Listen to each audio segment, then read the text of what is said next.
Assalamualaikum warahmatullahi wabarakatuh. Alhamdulillahi hamdan katsiran thayyiban mubarakan fih mubarakan alaih kama yuhibbu rabbuna wa yardah. Wa ashhadu an la ilaha illallah wahdahu la syarika lah wa ashhadu anna Muhammadan abduhu wa rasuluh sallallahu alaihi wa ala alihi wa sahabatihi ajma'in wa man tabi'ahum bi ihsanin ila yaumiddin, amma ba'd. Fa ikhwani fid din wa akhwati fillah, kaum muslimin wal muslimat yang saya cintai dan saya muliakan, rahimani wa rahimakumullah. Semoga Allah Subhanahu wa taala senantiasa mencurahkan rahmatnya kepada kita sekalian. Bukanlah hamba Allah Subhanahu wa ta'ala yang terbaik itu yang tidak pernah berbuat dosa sama sekali. Akan tetapi hamba Allah yang terbaik adalah yang apabila terjerumus dosa, dia segera bertobat kepada Allah Subhanahu wa ta'ala. Sebagaimana Allah kabarkan kepada kita dalam Al-Quran tentang sifat orang-orang yang bertakwa. وَالَّذِينَ هُمْ إِذَا فَعَلُوا فَاحِشَةً أَوْ ظَلَمُوا أَنفُسَهُمْ ذَكَرُوا اللَّهَ فَاسْتَغْفَرُوا لِذُنُوبِهِمْ وَمَنْ يَغْفِرُ الذُّنُوبَ إِلَّا اللَّهُ وَلَمْ يُصِرُّوا عَلَى مَا فَعَلُوا وَهُمْ يَعْلَمُونَ. Dan orang-orang yang apabila melakukan perbuatan keji atau menzolimi diri-diri mereka sendiri, maksudnya berbuat dosa, maka mereka segera ingat Allah. Kemudian mereka memohon ampun atas dosa-dosa mereka tersebut. Dan siapakah yang dapat mengampuni dosa selain Allah? Dan mereka tidak terus-menerus melakukan dosa itu dalam keadaan mereka telah mengetahui. Jadi jemaah sekalian, inilah di antara sifat orang-orang yang bertakwa. Apabila terjerumus dosa, mereka segera bertobat. Rasulullah SAW bersabda, "Kullu bani Adam khata' wa khairul khata'ina tawwabun." Setiap anak Adam selalu berbuat salah. Khata', sering berbuat salah. Bukan sekedar khati', sekali-kali berbuat salah, tidak. Tapi Nabi SAW mengatakan selalu berbuat salah. Namun sebaik-baik orang yang berbuat salah itu adalah yang selalu bertobat. Dan dalam Al-Quran dan hadis banyak kita dapatkan perintah bertobat. Allah Subhanahu wa ta'ala berfirman, "Tubu ilallahi jami'an ayyuhal mu'minun la'allakum tuflihun." Bertobatlah kalian kepada Allah semuanya, wahai orang-orang yang beriman, agar kalian beruntung. Rasulullah SAW bersabda, "Ya ayuhan nas, tubu ilallahi wastaghfiruh, inni atubu ilaihi fil yaumi mi'ata marrah." Wahai manusia, bertobatlah kalian kepada Allah dan mohonlah ampun kepadanya, karena sesungguhnya aku bertobat setiap hari kepada Allah sebanyak 100 kali. Inilah Nabi kita yang mulia, Nabi Muhammad SAW, memberikan teladan kepada kita. Sehingga jemaah sekalian, para ulama mengatakan taubat itu bukan sekedar kewajiban, tapi taubat itu adalah kewajiban yang harus segera dilakukan. Jadi perintah bertobat itu mengharuskan kita untuk segera bertobat. Tidak boleh menunda-nunda tobat. Makanya kata para ulama, orang yang menunda-nunda taubat berarti sama saja menambah dosa, yaitu dosa menunda taubat. Walaupun dia tidak lagi melakukan dosa yang sama yang telah dia lakukan sebelumnya. Misalkan dia minum khamar, kemudian dia belum bertobat. Walaupun dia tidak minum khamar lagi, kalau dia tidak bertobat, sama saja dia menambah dosa. Dosa apa? Dosa tidak bertobat. Apalagi kalau dia tambah minum khamar lagi. Jadi jemaah sekalian, bertobat itu adalah kewajiban yang harus dilakukan dengan segera. Barang siapa menunda taubat, sama saja menambah dosa. Oleh karena itu, ketika dia bertobat nanti, dia harus bertobat dari dosa yang dia lakukan sebelumnya. Minum khamar misalkan, ditambah dia bertobat dari dosa menunda taubat. Terlebih lagi jemaah sekalian, kita tidak mengetahui kapan kita berpisah dengan kehidupan dunia ini. Karena Allah menetapkan batas waktu bertobat itu ada. Yaitu ketika kematian telah datang menjemput kita. وَلَيْسَتِ التَّوْبَةُ لِلَّذِينَ يَعْمَلُونَ السَّيِّئَاتِ حَتَّى إِذَا حَضَرَ أَحَدَهُمُ الْمَوْتِ Qala inni tubtul an.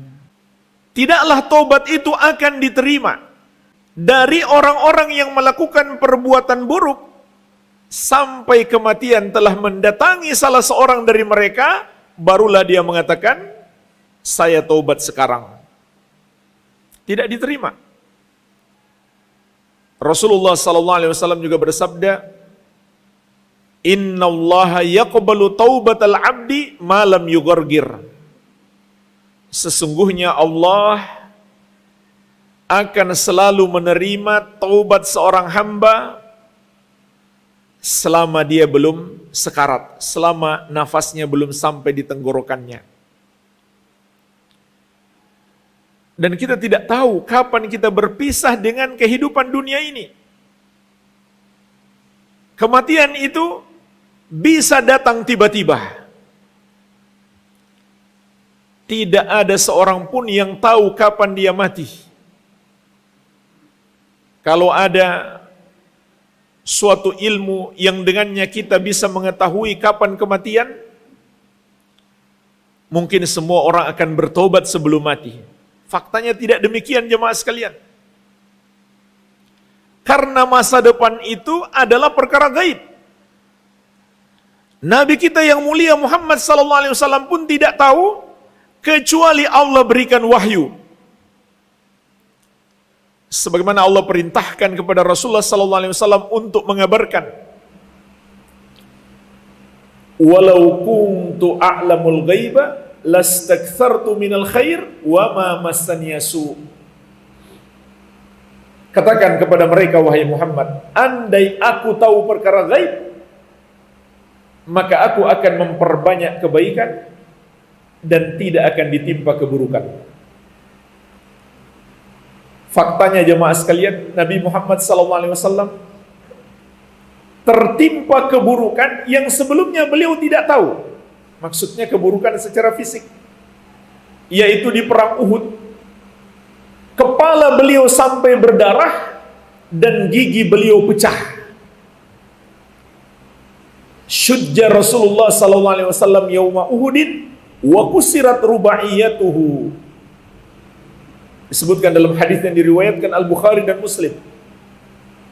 Kepala Nabi Muhammad SAW saat di perang Uhud itu terkena lemparan, berdarah, dan gigi beliau pecah. Seandainya beliau tahu perkara gaib, tentu beliau sudah tahu. Ini mau ada serangan datang, saya harus menghindar. Ternyata tidak. Allah Subhanahu wa taala juga menegaskan, Alimul ghaibi fala yudhiru ala ghaibihi ahadan illa man irtada mir rasulin. Allah yang Maha tahu perkara gaib, maka Allah tidak tampakkan perkara gaib tersebut kepada siapapun kecuali kepada Rasul yang Allah ridhoi. Artinya jemaah sekalian, yang Allah berikan wahyu tentang masa depan, tentang sebagian peristiwa yang akan terjadi di masa yang akan datang, itu hanya kepada para nabi dan rasul. Kalau Allah tidak beritahu, mereka pun tidak tahu. Maka tidak mungkin kita bisa memastikan, kita bisa tahu kapan kematian kita. Dan Allah Subhanahu wa taala juga menegaskan, kulla ya'lamu man fis samawati wal ardil ghaiba illallah. Katakanlah, tidak ada yang mengetahui perkara gaib satupun makhluk di langit maupun di bumi kecuali Allah. Makanya jemaah sekalian, orang yang percaya ada orang yang bisa tahu perkara gaib, dia telah menduakan Allah. Dia telah menyamakan orang itu dengan Allah. Sebab Allah menegaskan, tidak ada yang mengetahui perkara gaib satupun makhluk di langit maupun di bumi kecuali Allah. Makhluk di langit adalah para malaikat. Malaikat pun nggak tahu perkara gaib kalau tidak Allah beritahu. Maka kematian kita tidak ada yang bisa memprediksi, tidak ada yang bisa memastikan, apalagi dia bisa datang tiba-tiba, tidak menunggu kita bertobat atau belum. Oleh karena itu jemaah sekalian, hendaklah kita selalu bertobat kepada Allah. Dan hendaklah kita juga menyadari kita adalah makhluk yang lemah, yang selalu terjerumus dosa. Nabi Muhammad SAW saja bertobat kepada Allah setiap hari 100 kali. Beliau beristighfar, memohon ampun kepada Allah. Tentu kita yang lebih butuh untuk selalu bertobat dan memohon ampun kepada Allah. Dan ketahuilah, bagaimana nasib kita setelah mati bergantung pada keadaan kita saat mati. Karena Rasulullah SAW menegaskan, innamal a'mal bil khawatim. Sesungguhnya amalan-amalan kita tergantung penutupannya. Maksud hadis ini jemaah sekalian, bagaimana amalan kita di penutupan hayat kita, di akhir kehidupan kita. Kalau kita sedang beramal baik atau berada dalam ketaatan kepada Allah saat kita mati, itulah yang disebut dengan husnul khatimah, akhir kehidupan yang baik. Tetapi na'udzubillah, kalau seseorang sedang berbuat maksiat saat mati, atau sudah bermaksiat tapi belum taubat lalu mati, maka itulah yang disebut dengan su'ul khatimah, akhir kehidupan yang buruk. Jadi su'ul khatimah itu bukan orang yang wafat kecelakaan, bukan orang yang mati secara tragis, tidak. Tapi orang yang mati sedang maksiat, atau sudah maksiat tapi belum bertobat. Itulah yang disebut dengan su'ul khatimah, akhir kehidupan yang buruk. Bagaimana nasibnya setelah mati tergantung akhir kehidupannya. Sebab Nabi SAW menegaskan, innamal a'mal bi khawatimiha. Sesungguhnya amalan-amalan itu tergantung penutupannya. Maka jemaah sekalian, kita harus khawatir, harus takut. Tatkala kita berbuat dosa, kemudian kita menunda-nunda taubat, lalu datang kematian kita, sehingga kita mendapatkan su'ul khatimah, akhir kehidupan yang buruk. Allah Subhanahu wa taala juga mengingatkan ratapan penyesalan, yang ketika itu penyesalan tidak ada lagi manfaatnya, tidak berarti.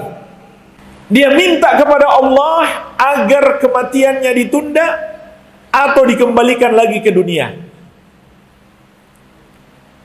Rabbi laula akhartani ila ajalin qarib. Wahai Rabbku, tundalah kematianku walaupun sebentar saja. Dia nggak minta lama.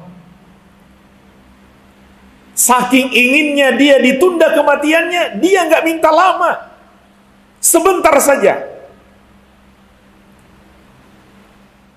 Untuk apa jemaah sekalian? Apakah untuk menikmati hartanya yang melimpah?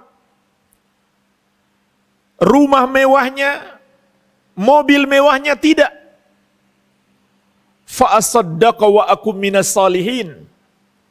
Agar aku bisa bersedekah dan aku termasuk orang-orang yang beramal soleh.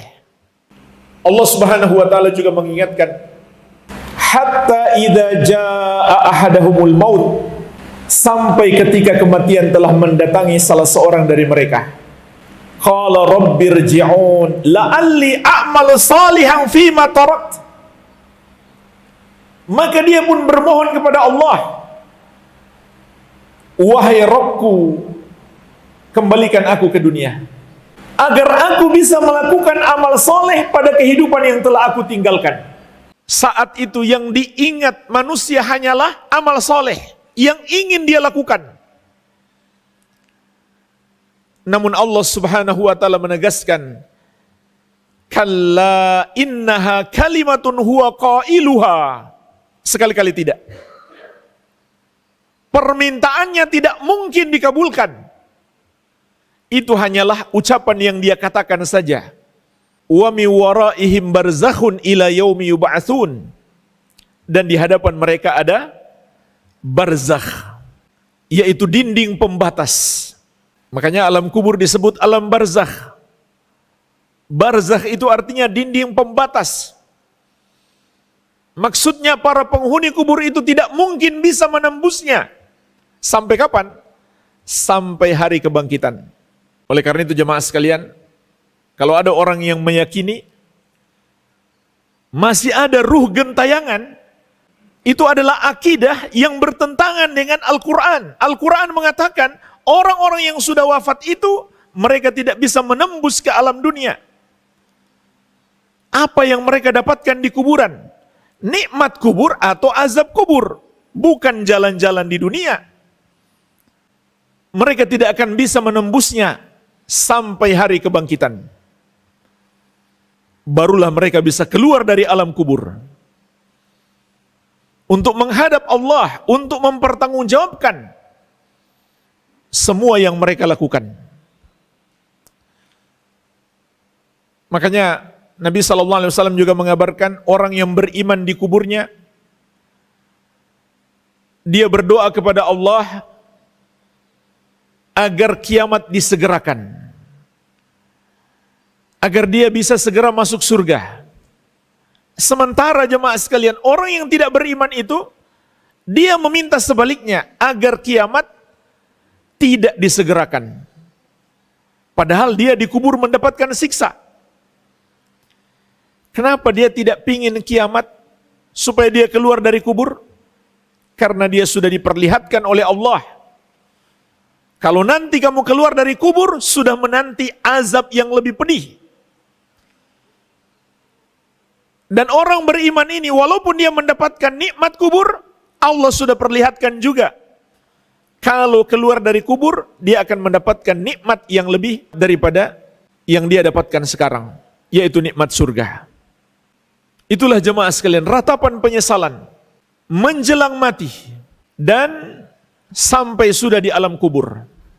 Dan terus seperti itu mereka akan meratapi kehidupan mereka di alam akhirat, kehidupan yang hakiki, kehidupan yang kekal abadi, dengan penuh penyesalan.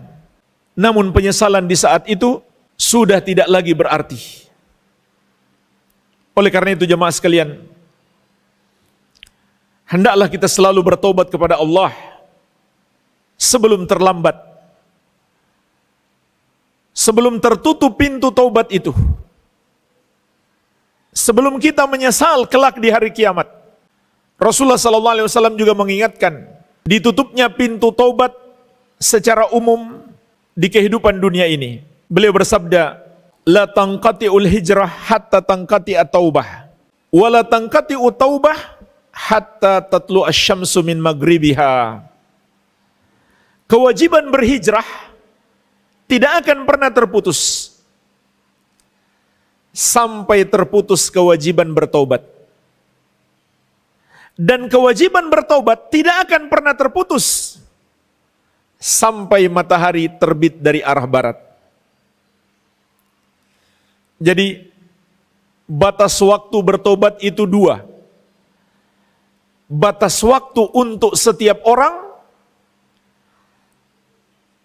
yaitu saat malaikat sudah datang menjemputnya, dia baru mau bertobat, sudah terlambat.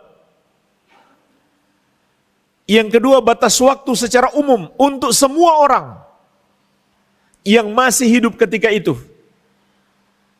saat matahari telah terbit dari arah barat,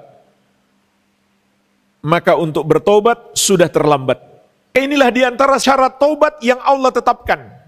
Dan lengkapnya jemaah sekalian, syarat taubat itu ada 6. Yang pertama, kita lakukan ikhlas karena Allah. Sebab ada juga orang bertobat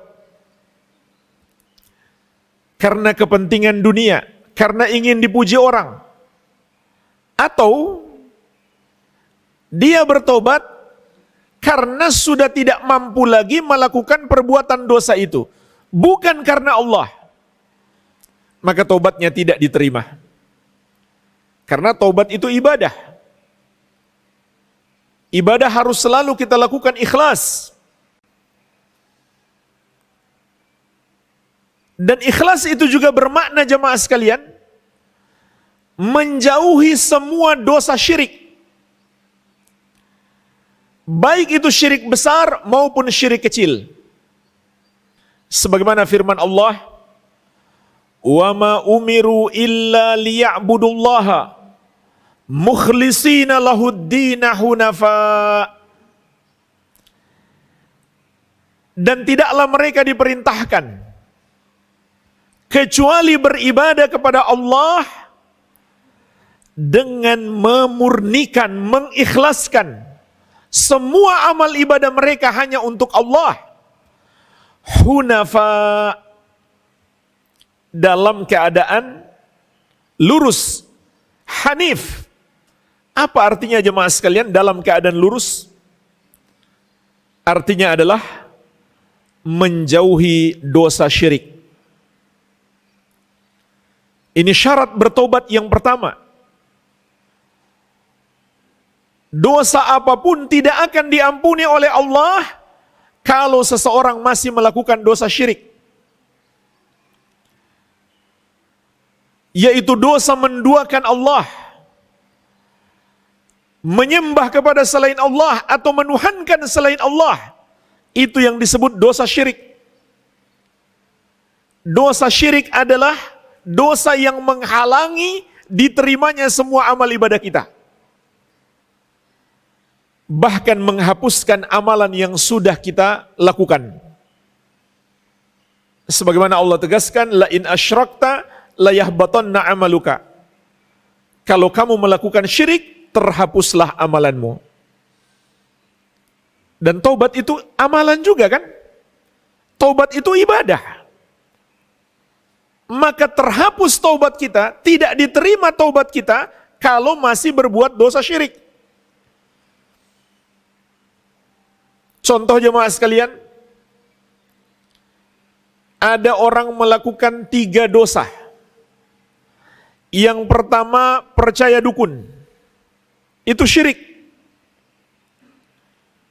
Rasulullah SAW mengingatkan kita, man atkahinan au arrafan fasaddaqahu bima yaqul faqad kafara bima unzila ala Muhammadin sallallahu alaihi wasallam. Barang siapa mendatangi dukun atau tukang ramal lalu mempercayainya, maka dia telah kufur terhadap Al-Quran yang diturunkan kepada Rasulullah SAW. Yang kedua, dia bertransaksi dengan riba. Yang ketiga, dia minum khamar. Bagaimana caranya dia bertobat dari 3 dosa ini jemaah sekalian? Kalau seandainya dari 3 dosa ini dia bertobat dari dosa riba atau dari dosa minum khamar, namun dosa syiriknya dia nggak bertobat, maka tobatnya tidak diterima, nggak ada gunanya. Karena dosa syiriknya ini menghalangi diterima tobatnya.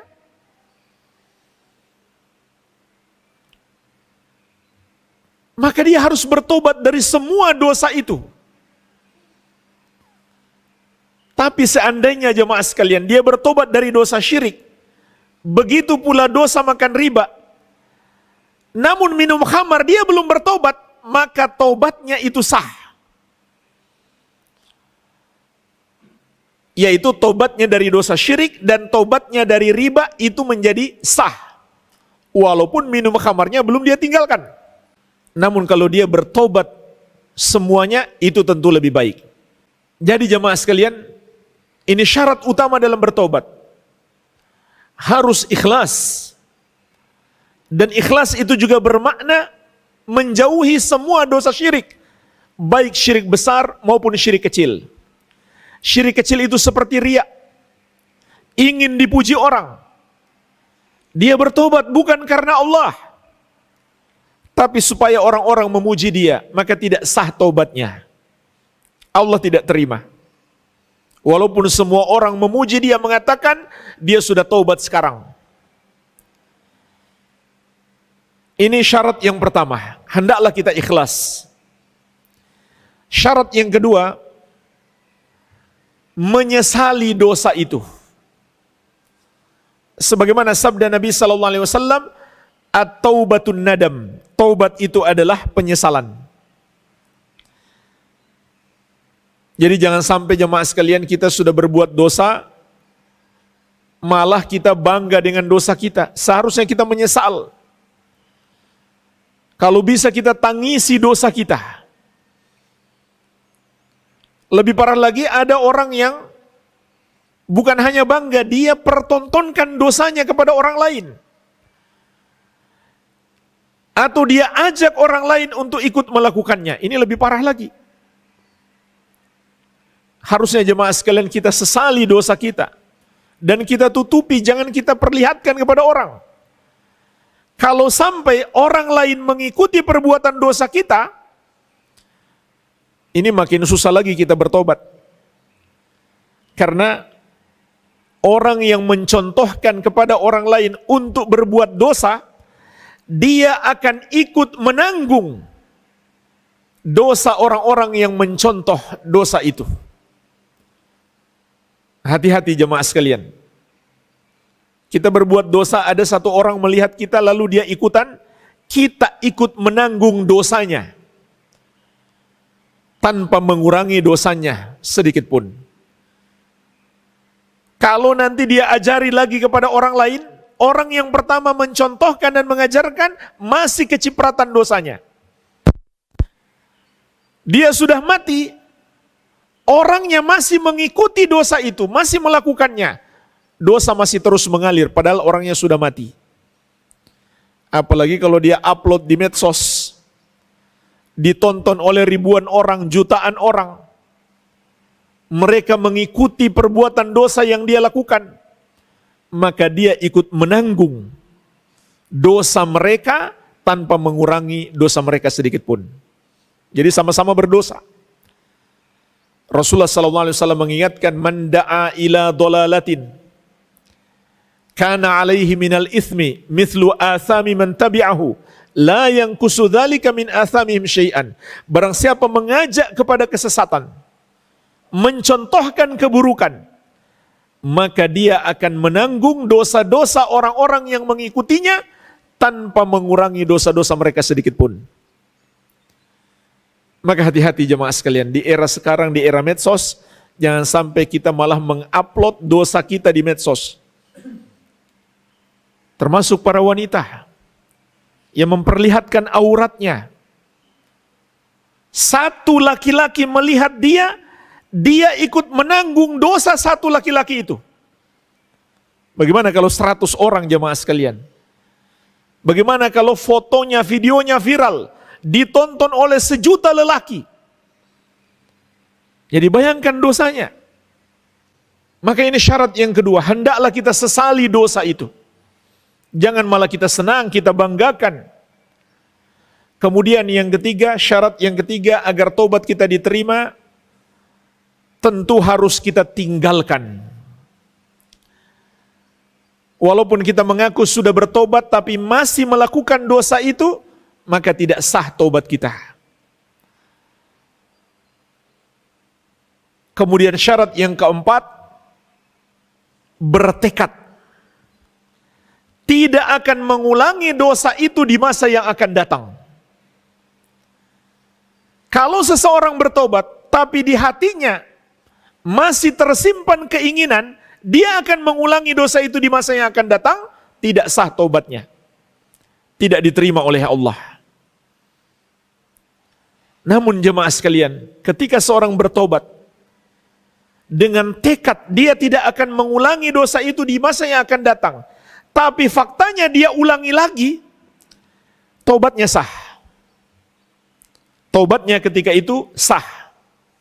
Lalu apa solusinya? Kalau dia mengulangi lagi, ya tobat lagi. Sebelum waktunya habis, sebelum kematian datang menjemputnya.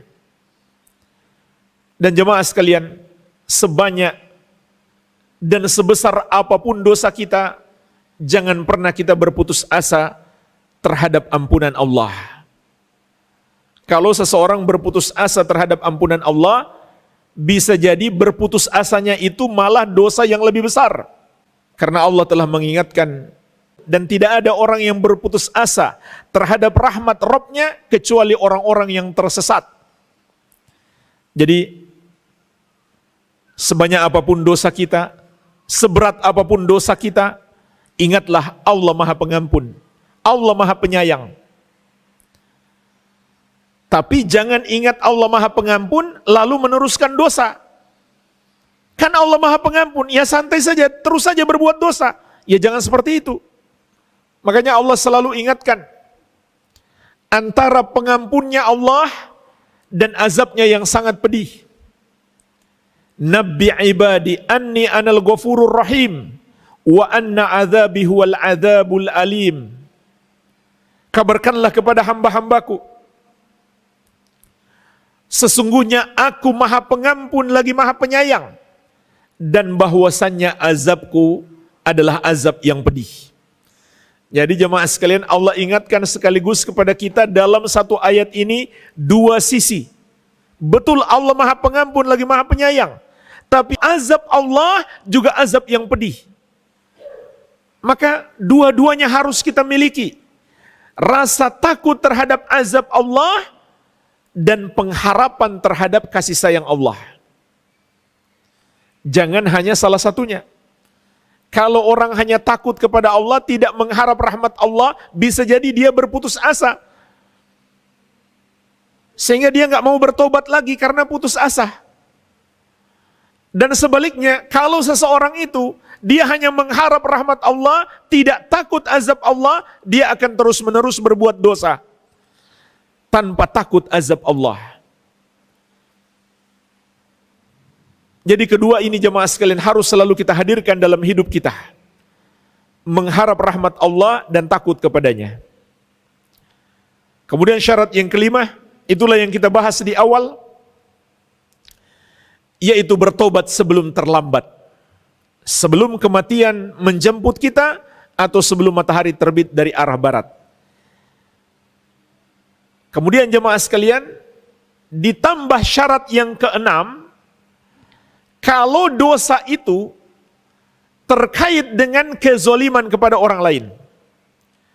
Jadi syarat yang pertama sampai kelima, kalau hanya dosa kita kepada Allah saja, cukup.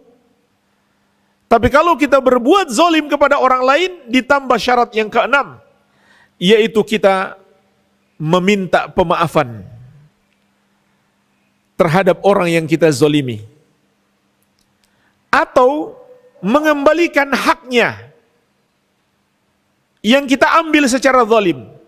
Termasuk jemaah sekalian, orang yang berbuat zalim itu berhutang gak mau bayar. Allah tidak akan mengampuni dosanya sampai dia bayar hutangnya.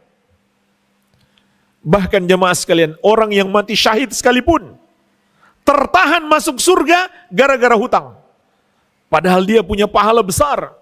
Mati syahid, mati di jalan Allah. Jangan main-main dengan hutang jemaah sekalian.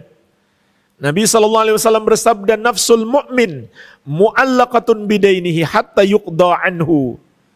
Jiwa seorang mukmin itu tertahan, nggak bisa masuk surga karena hutangnya sampai hutangnya dibayar. Gimana caranya hutangnya dibayar? Di akhirat kelak gimana caranya jemaah sekalian? Dia akan bayar dengan amal solehnya.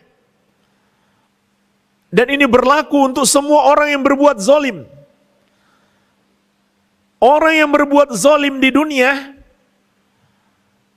walaupun dia ahli ibadah, kalau dia tidak menyelesaikan kezalimannya itu di dunia, maka Allah akan ambil amal-amal soleh yang pernah dia lakukan, kemudian diberikan kepada orang-orang yang dia zalimi.